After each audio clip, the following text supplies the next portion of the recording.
Hello বন্ধুরা, কেমন আছো তোমরা সবাই? আশা করি অনেক অনেক ভালোই আছো।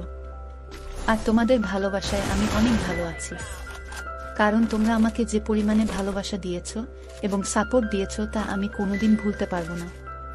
তাই তোমাদেরকে মজা দেওয়ার জন্য আবারও একটি নতুন গল্প নিয়ে হাজির হলাম, গল্পটি শোনার মতো। আশা করি তোমাদের দাঁড়িয়ে যাবে। আমি কলেজে এইচএসসি পড়ার সময় এই ঘটনাটা ঘটেছিল। আমি কলেজ হোস্টেলে থাকতাম। হোস্টেলটা ছিল একতলা বিল্ডিং। আমি সেকেন্ড ইয়ারে ওঠার পর হঠাৎ করেই কলেজ কর্তৃপক্ষ ঘোষণা দিল যে হোস্টেল ভেঙে বহুতল করা হবে। আমাদেরকে 2 মাসের সময় দেওয়া হলো, এর মধ্যেই যে যার মতো থাকার জায়গা ঠিক করে নেবে। আশেপাশে আমার কোনো আত্মীয় স্বজন ছিল না। মেসের জন্য কয়েকদিন ঘুরলাম, কিন্তু পছন্দ মতো পেলাম না। আমার তো ভয় হলো যে শেষ পর্যন্ত হয়তো আমি থাকার জায়গা খুঁজে পাবো না। সেক্ষেত্রে আমার পড়াশোনার কি হবে সেটা ভেবেই অস্থির হয়ে পড়লাম। চেষ্টা করে করে যখন হতাশ, তখনই আমার এক বন্ধু খবর দিল যে এক ভদ্রলোক পেইং গেস্ট রাখবে। আমি কাল বিলম্ব না করে সেখানে ছুটলাম। কলেজ থেকে মাইলখানেক দূরে গ্রাম্য পরিবেশে পাকা বাড়ি। বাড়িওয়ালা ভদ্রলোক খুবই অমায়িক। উনি একজন অবসরপ্রাপ্ত সহকারী জজ। বুড়ো বুড়ি ছাড়া বাড়িতে আর কেউ থাকে না। ভদ্রলোকের বয়স হয়ে গেছে বলে বাসায় একজন লোক দরকার যে বিপদে সাহায্য করতে পারবে, টুকটাক বাজার করতে পারবে আর বুড়োকে একটু সময় দিতে পারবে। আমি শুনেছিলাম পেইং গেস্ট রাখবে, কিন্তু আমার ভাগ্য আরো ভালো। উনি আমার থাকা খাওয়ার জন্য কোনো টাকা পয়সা নেবেন না বলে জানালেন। ভদ্রলোকও আমাকে পছন্দ করলেন। আমি আর দেরি না করে পরদিনই ব্যাগপত্র নিয়ে হাজির হলাম। বাড়ির কাছেই একটা বিশাল খেলার মাঠ ছিল।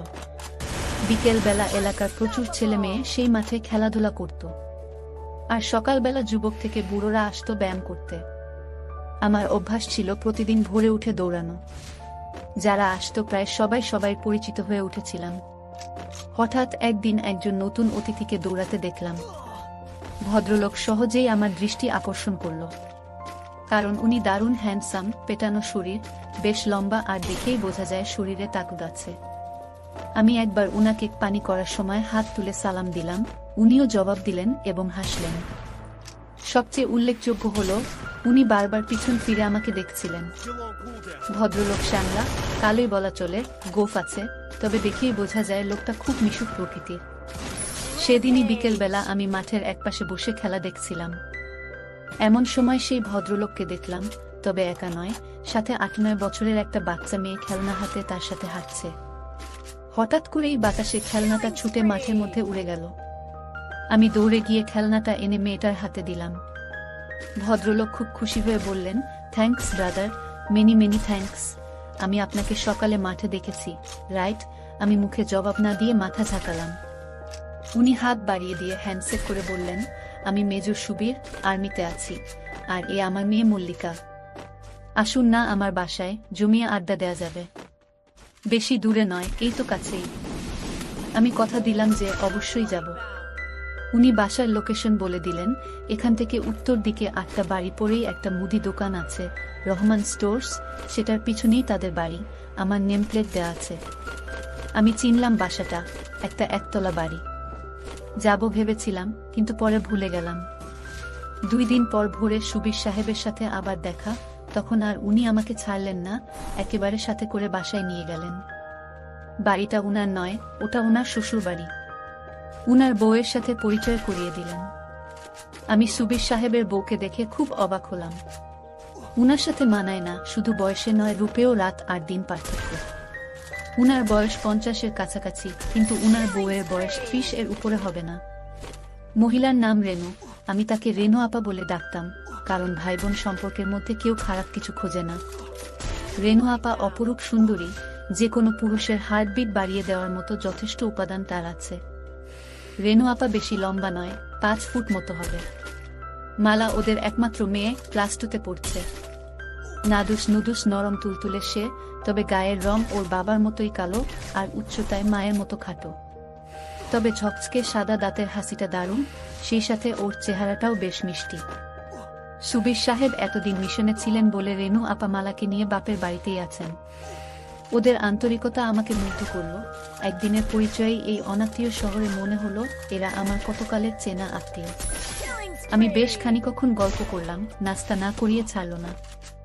আমার ক্লাস ছিল, সেই জন্য তাড়াতাড়ি চলে আসতে হলো। তবে সুবীর সাহেব আমাকে দিয়ে প্রতিজ্ঞা করিয়ে নিলেন যে সম্ভব হলে প্রতিদিন একবার যেন উনাদের সাথে দেখা করি। আমারও ভালো লেগে গেল, বিশেষ করে মেয়েদের আমার সবসময় ভালো লাগে। রেনু আপার মতো সুন্দরী আর মিশুক হলে তো কথাই নেই। সেদিনের পর থেকে রেনু আপার বাসায় যাওয়া আমার প্রতিদিনের ডিউটি হয়ে গেল, বিশেষ করে টিভি সিরিয়াল দেখার জন্য। তাছাড়া ভিসিআর আছে, মাঝে মাঝে হিন্দি ছবিও দেখা হয়। ছুটি শেষে সুবীর সাহেব তার কর্মস্থলে ফিরে গেলেন, তবে আমার যাতায়াত বন্ধ হলো না। সাধারণত আমি রাত 9টার দিকে যেতাম টিভিতে নাটক দেখার জন্য। মালা ইতিমধ্যেই আমার সাংঘাতিক ভক্ত হয়ে গেছে। আমি গেলে আমাকে ছেড়ে নড়তেই চায় না। আর সাংঘাতিক গা ঘেঁষা স্বভাব মেয়েটার।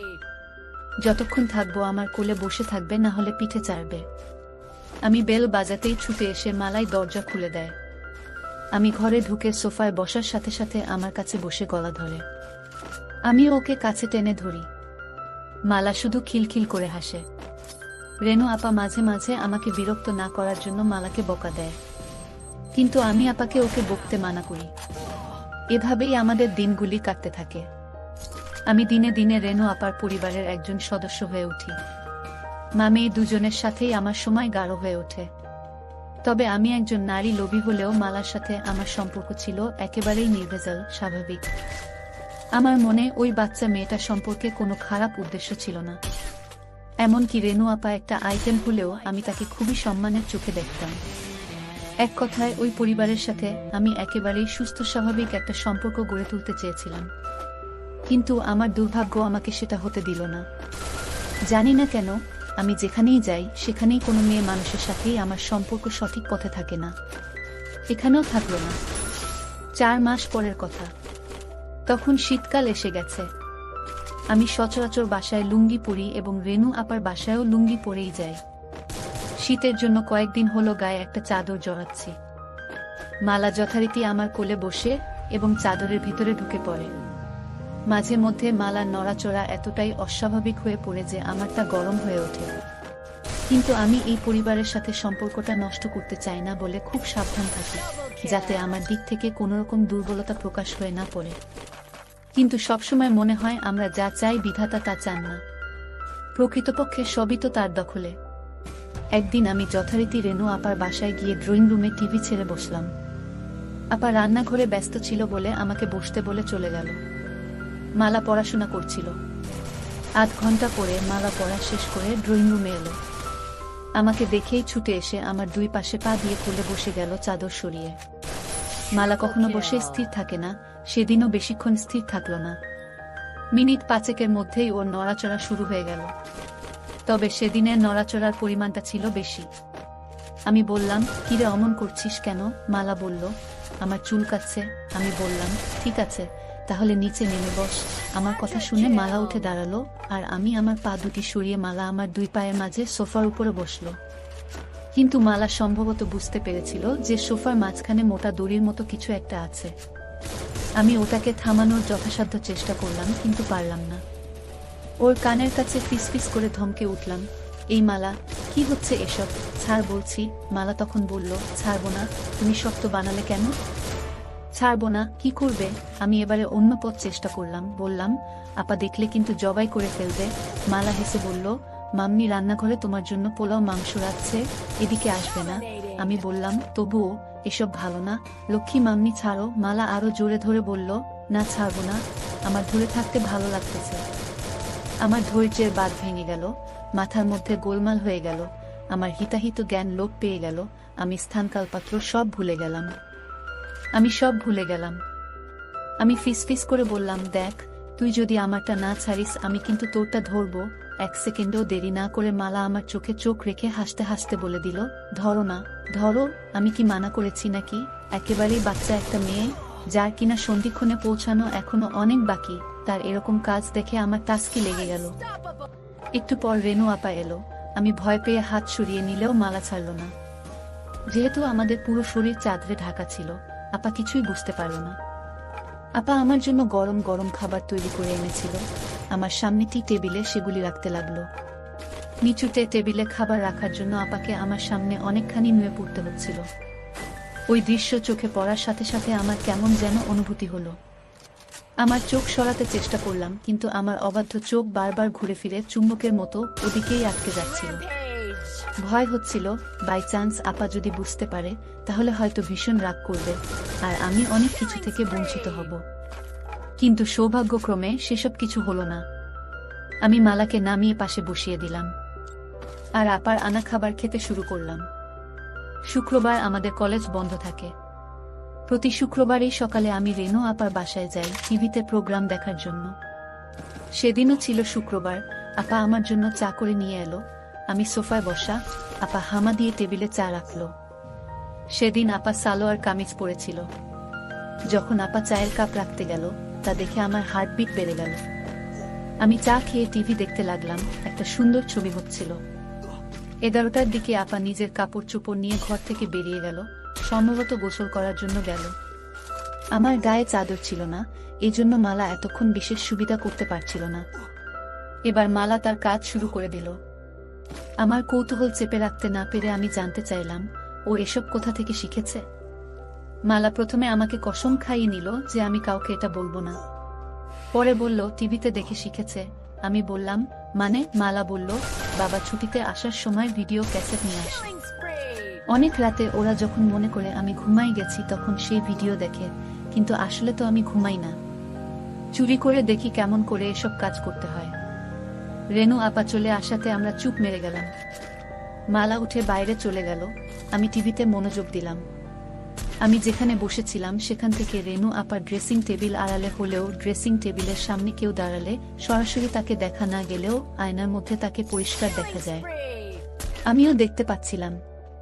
চাইছিলাম ওদিকে তাকাবো না, কিন্তু অবাধ্য চোখ বারবার ঘুরে ঘুরে ওদিকে চলে যাচ্ছিল। আপা টেবিলের উপরে পা তুলে দিয়ে লোশন মাখল। হঠাৎ আমার বুকটা এমনভাবে ধরফর করতে লাগলো যে মনে হলো হৃৎপিণ্ডটা না বাইরে বের হয়ে যায়। কারণ রেনু আপা তার সব হঠাৎ করে আমার মাথার মধ্যে বিজলি খেলে গেল। মালার বলা কথাগুলো মনে পড়ে গেল। আমি রেনু আপার কার্যকলাপের মধ্যে পরিষ্কারভাবে অন্য কিছুর স্বাদ পেলাম, আর তার টার্গেট আর কেউ নয়, আমি। মুখে ভাই ডাকলেও তার আসল উদ্দেশ্য অন্য। মালার কথায় বুঝতে পেরেছি যে কোনো কারণেই হোক সুবীর বাবু কাজ করতে অক্ষম। সেক্ষেত্রে আপার কাতর হওয়াটাই স্বাভাবিক। কিন্তু মালার সাথে আমি যেভাবে আটকে গেছি তাতে মামে দুজনকেই। না না, সেটা সম্ভব নয়। এটা আমি পারবো না। সিদ্ধান্ত নিলাম, হয় মালা না হয় আপা থেকে আমাকে দূরে থাকতে হবে। সেদিনের মতো আমি দ্রুত আপার বাসা থেকে চলে এলাম। পরের 2-3 দিন ইচ্ছে করেই আমি আপার বাসায় গেলাম না। পরের দিন বিকেল বেলা যখন আমি গেলাম আপা খুব রাগ করল। আমি অজুহাত দেখালাম যে সামনে পরীক্ষা, সেজন্য আসিনি, আর তাছাড়া আমার বাড়িওয়ালা আর তার বউ একটা নিমন্ত্রণ খেতে গেছে 3-4 দিনের জন্য, তাই বাড়ি ছেড়ে আসতে পারিনি। আমি সেদিনও তারা দেখালাম যে আমি বাড়িতে একা আছি, তাই বেশিক্ষণ থাকা যাবে না, চুরি টুরি হতে পারে, আমাকে তাড়াতাড়ি ফিরতে হবে। আপা সব অকপটে বিশ্বাস করল। আসলে বাড়িওয়ালা সেদিনের জন্য দাওয়াত খেতে গেছিল। আমি এদিকে মালার সান্নিধ্য মনে প্রাণে চাইছিলাম। আর তাছাড়া এ কয়দিন মালাকে নিয়ে হাত দিয়ে কাজ চালিয়েছি। চোখের দেখা দেখিনি, তাই এটাই সবচেয়ে বড় সুযোগ। বাড়িতে আমি একা। মালাকে সাথে নিয়ে যাওয়ার কথা বলতেই আপা রাজি হয়ে গেল। মালাও বোধ হয় এটাই চাইছিল, সেও খুশি মনে আমার সাথে চলে এলো। বাড়িওয়ালা দাওয়াত খেতে গেছে, আসবে সেই গভীর রাতে। আমি মালাকে ঘরে নিয়ে দরজা বন্ধ করে দিলাম। আগেই মালার জন্য কিছু চকলেট এনে রেখেছিলাম, সেগুলি ওকে দিয়ে আমি শুয়ে পড়লাম। মালা আমার উপর মাথা রেখে চকলেট খেতে লাগলো।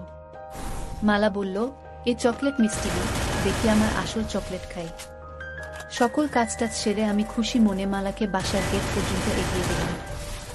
যাওয়ার পথে মালাকে বললাম যে আমি পরীক্ষার পড়া নিয়ে কয়েকদিন ব্যস্ত থাকবো, তাই ওদের বাসায় যেতে পারবো না। আমার মাথায় আরেক ফোন দিয়ে এলো, তাই মালাকে বললাম, যদি পারিস তুই নিজেই সকালে চলে আসিস। সত্যি আমি 3-4 দিন না যাওয়াতে এক ভোরে মালা এসে হাজির। আমি ওকে নিয়ে বাড়ির পিছনের সবজি খেতে গিয়ে বসলাম। ওখানে সকালে রোদটা লাগে আর জায়গাটা নির্জন, সচরাচর ওদিকে কেউ যায় না। আবার দুজনে মিলে কাজ শুরু করে দিলাম। বেশ শান্তি পেলাম আজ। ঠিক পরের দিন মালা একটা দুঃসংবাদটা দিল। সুবীর বাবু কোয়ার্টার পেয়েছেন, মালারা খুব শীঘ্রই ঢাকায় চলে যাচ্ছে। মালা খবর দিল যে রেনু আপা আমাকে দেখা করতে বলেছে। আমি দ্রুত রেনু আপার সাথে দেখা করলাম। আপা আমাকে তার স্বামীর লেখা চিঠি পড়তে দিল। সুবীর বাবু আসতে পারবেন না, তাই আমাকে অনুরোধ করেছেন মালা আর আপাকে ঢাকার গাড়িতে উঠিয়ে দেওয়ার জন্য। রেনু আপার সকল প্রস্তুতি আগে থেকেই নেওয়া ছিল। আমাকে পরের দিনের টিকিট আনতে বলল। আমি পরের দিনের ট্রেনেই আপা আর মালাকে তুলে দিলাম। আমার কেন যেন মনে হলো আপা আমার উপর রাগ করেই তাড়াহুড়ো করে চলে গেল। অনার্স করার পরে পারিবারিক জটিলতার কারণে আমার আর গতানুগতিক লেখাপড়া করা সম্ভব হচ্ছিল না। তাই বিদেশ যাবার উদ্দেশ্যে কর্মমুখী শিক্ষা নেয়ার জন্য ঢাকার একটা বড় নামকরা শিক্ষায়তনে ভর্তি হলাম। এক বন্ধুর সাথে মেশে থাকতাম। ঢাকায় আসার পর থেকেই রেনু আপা আর মালার সাথে দেখা করার এক অদম্য আগ্রহ থাকলেও ইনস্টিটিউটের কঠিন নিয়মকানুনের জন্য হয়ে ওঠেনি। কারণ সকাল 7টা থেকে দুপুর 2টা পর্যন্ত ক্লাস করতে হতো, তারপরে মেসে ফিরে পরের দিনের হোমওয়ার্ক করতে হতো। সপ্তাহে শুধু শুক্রবারে ছুটি থাকত। বেশি ছুটি পেলেই বাড়িতে যেতে হতো টাকার জন্য। এসব কারণে আর হয়ে ওঠেনি। সবচেয়ে বড় সমস্যা হলো রেনু আপাদেরকে তো খুঁজে বের করতে হবে। আমি সুবীর বাবুর ঠিকানা জানি না, আর সে কাজের জন্য যথেষ্ট সময় দরকার, যেটা আমি কোনোভাবেই ম্যানেজ করতে পারছিলাম না। হঠাৎ করেই ইনস্টিটিউট 2 সপ্তাহের জন্য বন্ধ হয়ে গেল। আমি বাড়ি যাওয়া বাদ দিয়ে মালাদের খুঁজে বের করার জন্য মনস্থির করলাম। মনটা বড়ই আওলা লাগতেছিল। আমি ছুটির কথা বন্ধুকে বললাম, কিন্তু বাড়ি যাব না সেটা বললাম না। পরের দিন বন্ধু কাজে বেরিয়ে যাওয়ার সময় শুধু জানালাম আমি হয়তো বাড়ি চলে যেতে পারি। প্রথমেই গেলাম ঢাকা সেনানিবাস অফিসার্স কোয়ার্টার্স এলাকায়। ঢুকতেই গার্ডদের বসার রুম, সেখানে জিজ্ঞেস করে জানতে পারলাম সুবীর বাবু অনেক আগে কোয়ার্টারে থাকতেন। পরে তিনি মিশনে বিদেশ চলে যান। বিদেশ থেকে ফিরে ঢাকায় বাড়ি কিনেছেন। উনার পরিবার সেই বাড়িতেই থাকে, কিন্তু তারা সেই বাসার ঠিকানা দিতে পারল না।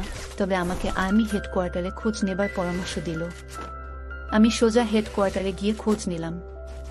সুবীর বাবুর প্রমোশন হয়ে এখন তিনি লেফটেন্যান্ট কর্নেল। বাসার ঠিকানা পাওয়া গেল। আমি কোনো দ্বিধা না করে সোজা চলে গেলাম মিরপুরের সেই বাসায়। সহজেই পাওয়া গেল। নম্বর মিলিয়ে 6তলা বিল্ডিং এর সামনে যেতেই বসবাসকারীদের নেমপ্লেট চোখে পড়ল, সেখানে সুবীর বাবুর নামও আছে। আসলে সুবীর বাবু বাড়ি নয়, ফ্ল্যাট কিনেছেন। নামের পাশেই ফ্ল্যাটের নাম্বার দেয়া। 4 তলায় সুবীর বাবুর ফ্ল্যাট। 4 তলায় গিয়ে সুবীর বাবুর নাম লেখা দরজার বেল চাপতেই ভিতর থেকে আওয়াজ পেলাম। কে? জবাব না দিয়ে দাঁড়িয়ে রইলাম। কিছুক্ষণ পর দরজা খুলে গেল। মালাকে চিনতে একটু কষ্ট হলো, রাস্তায় দেখলে চিনতে পারতাম না। চেহারার আদলটা আছে, আর সবকিছু পাল্টে গেছে। বেশ লম্বা আর একটু মোটা হয়েছে মালা। আমাকে দেখেই চোখ কপালে তুলে একটা চিৎকার দিল, ও মামনি দেখো কে আসছে। রেনু আপা ছুটে এলো, আমাকে দেখেই কাছে টেনে নিল। বাসায় ঢোকার পর একটু অভিমান, একটু রাগ, কেন আসিনি, কেন খবর রাখিনি, এসব চলল অনেকক্ষণ ধরে। বিকেলে সুবীর বাবু ফিরেও এক চোট বকা দিলেন, কিন্তু আদরের সীমা নেই, যেন জামাই আদর। আপা আমাকে কি কি রান্না করে খাওয়াবে সেটা নিয়ে ব্যস্ত হয়ে গেল। বিকেলবেলা আপা আর্মিদের বউদের নাকি একটা ক্লাব আছে, সেখানে চলে গেল। পরে মালা আমাকে বলল আপা ফিরবে সন্ধ্যার পর। আপা গেলেও সুবীর বাবু বাসায় রইলেন। সেদিন আর মালাকে একা পেলামই না, তবে চোখে চোখে আমাদের অনেক কথা হয়ে গেল। এভাবে একটা দিন গেল। এতদিন পরে এলেও মালার মাঝে আমার জন্য ব্যাকুলতা দেখে ভালো লাগলো। যাক, শেষ পর্যন্ত এত কষ্ট করে খুঁজে বের করা সার্থক হবে বলে মনে হচ্ছে।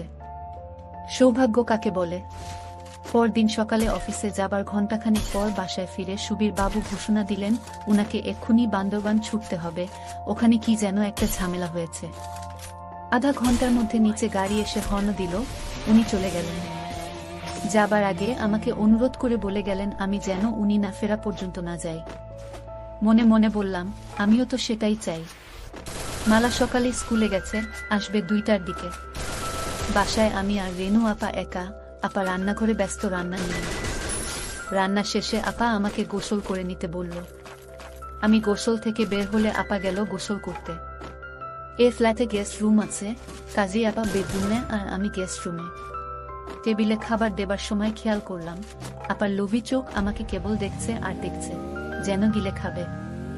খাওয়া শেষ করে আপা আমাকে বলল, তোর সাথে আমার কিছু কথা আছে। আমি ব্যস্ততার ভান করে বললাম, আপা, আছি তো বেশ কিছুদিন, পরে শুনবো। আমি বুঝতে পেরেছিলাম আপা আমাকে কি বলতে চায়। আপা বলল, আচ্ছা ঠিক আছে, তুই রেস্ট নে, আমি একটু বেরোবো, একটু পরেই মালা চলে আসবে। আমি গেস্ট রুমে ফিরে এলাম। আপা সেজে গুজে যাওয়ার সময় আমার সাথে দেখা করে দরজা লাগাতে বলল। আপাকে কেমন যেন বিষণ্ণ লাগছিল। 2টার পরই কলিং বেল বাজলো। দরজা খুলে দিতেই মালার হাসি মুখ দেখতে পেলাম, খুশিতে চমকাচ্ছে। ঘরে ঢুকেই বলল, বাবা আসেনি, ওর বাবার বান্দরবান যাওয়ার কথা ওকে জানালাম। শুনে আরো বেশি খুশি হলো, আমাকে নিয়ে নাচতে লাগলো আর গান গাইতে লাগলো। মালা বেশ লম্বা হয়েছে। মনে হলো মাঝের এই 6টি বছর মালার কাছে 6টি দিনের মতো। মালা সেই আগের মতোই আছে, একটু বদলায়নি। আমাকে চকাশ চকাশ করে অনেকগুলি পাপ্পা দিয়ে বলল, মামা ওয়েট করো, আমি আসছি। মালা দৌড়ে ওর রুমে চলে গেল। স্কুল ড্রেস ছেড়ে স্কার্ট আর টি শার্ট পরে এলো। এসেই ঘোষণা দিল, মামা চলো আজ একসাথে গোসল করব। আমি অবাক হয়ে বললাম, বলিস কি? মালা বলল, হ্যাঁ, এটা আমার অনেক দিনের স্বপ্ন। তোমাকে নিয়ে আরো কত যে স্বপ্ন আমার এই ছোট্ট বুকের মধ্যে গেঁথে রেখেছি, সেটা তুমি কিভাবে বুঝবে?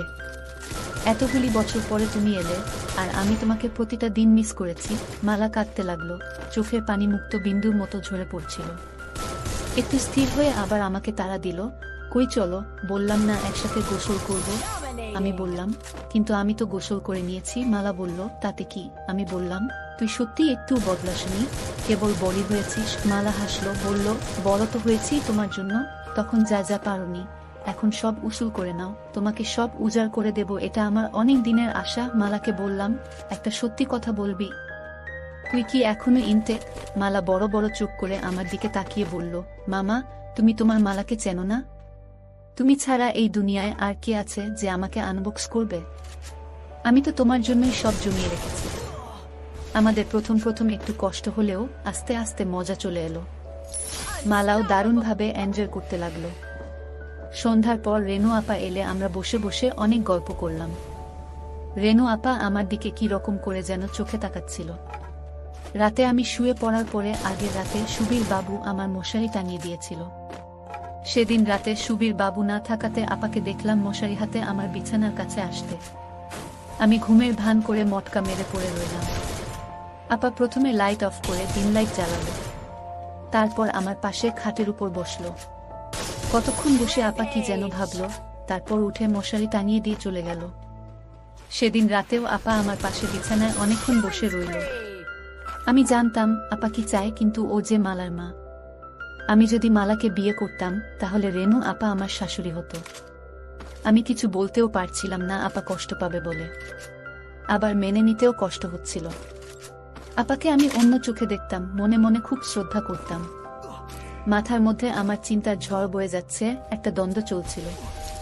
শেষ পর্যন্ত সিদ্ধান্ত নিলাম, না, এমন কাজ করা যাবে না। কারণ ও যে মালার মা, ওকে যে আমি বড় শ্রদ্ধার চোখে দেখি। তাই আপা যখন কাছে চলে এলো, আমি বললাম, ছি আপা, এ কি করছে?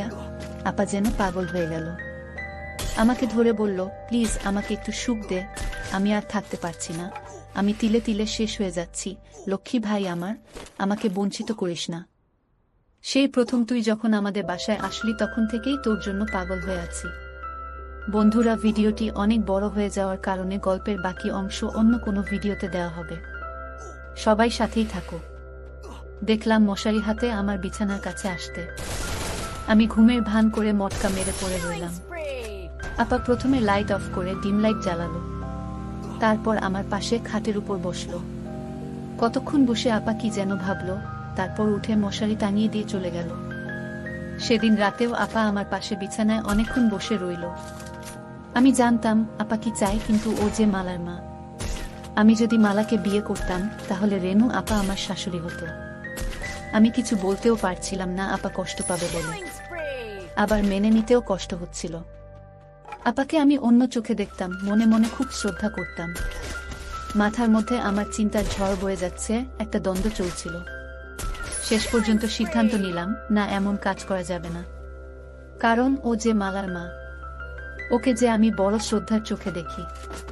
তাই আপা যখন কাছে চলে এলো, আমি বললাম, ছি আপা, এ কি করছে?